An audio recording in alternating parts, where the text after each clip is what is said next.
queso con los pantalones y el chango. ¿Qué chango? El chango que se echó a correr del árbol. ¿Dónde? No sé. Hello and welcome to the Soka Newscast, brought to you by Youth in Politics. I'm Mandy. And I'm Nim. First, in state news, we have Yumi Look with on-the-scene coverage of California's budget crisis. In an effort to alleviate the state's financial crisis, California state lawmakers are considering legalizing and taxing marijuana. Marijuana is the state's biggest cash crop, an estimated $14 billion a year. Last Monday, San Francisco's Assemblyman Tom Amiano introduced a bill to legalize marijuana for recreational use for persons over the age of 21. Supporters say legalizing marijuana could raise $1.3 billion a year in tax revenues, while opponents fear that there will be an increase in consumption.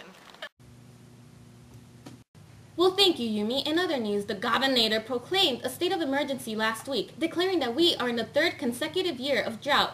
Impact could lead to mandatory conservation in Southern California for the first time since 1991. Wait! How do we grow the weed?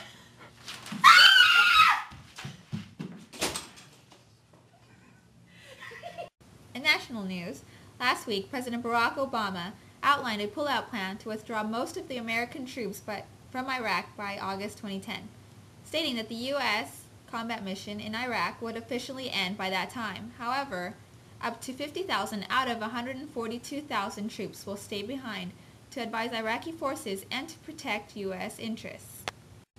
And now we have a special report by our freshman correspondent, Gandiaro. Why, thank you.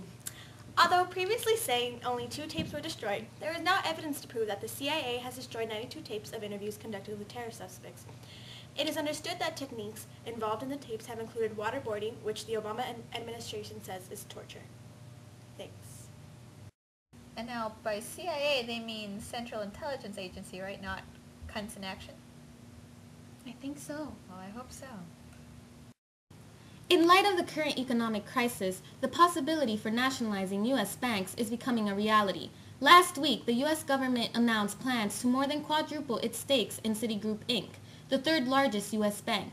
Investors will learn more about the health of the country's 18 other largest banks over the next several weeks as they undergo government-mandated stress tests.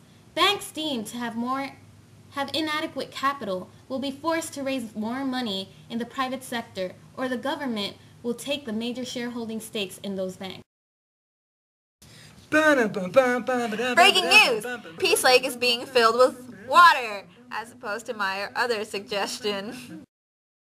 First up in international news, President João Bernardo Vieira of Guinea, a West African country, was recently assassinated by renegade soldiers. It is suspected this assassination was a revenge killing by the military after the army chief of staff died only a few hours earlier in an explosion. Guinea is one of the world's poorest states and has a long history of coups, abusing and overturning power. That really is tragic. We now go to Jolie, our special correspondent. The International Criminal Court has announced that it will issue an arrest warrant against President Omar al-Bashir of Sudan for war crimes in Darfur. More than 50,000 Darfur refugees are fleeing government and rebel attacks, seeking safety in refugee camps and everywhere else available. Thank you, Jolie. In Venezuela, President Hugo Chavez has ordered the army to take control of all rice processing plants in the country due to the companies not producing rice at prices the government ordered. Chavez has threatened to nationalize companies, which could be just another part of the socialist order he has been trying to reinstate in Venezuela.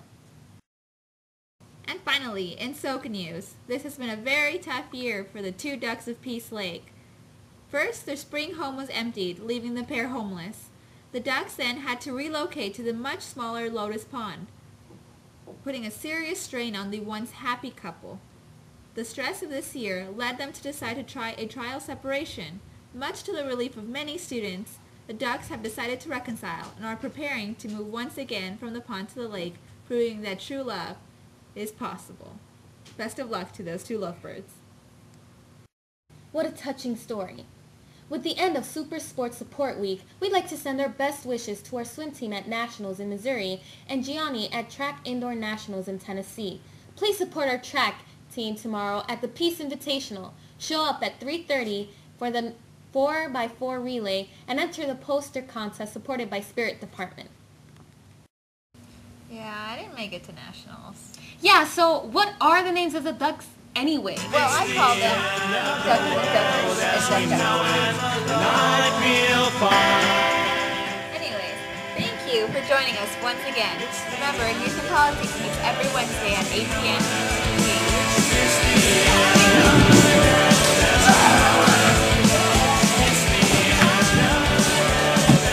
Alfred and Elizabeth. Francesca and Timothy. Felicity and Clive. I'm Barack Obama, and I approve this message.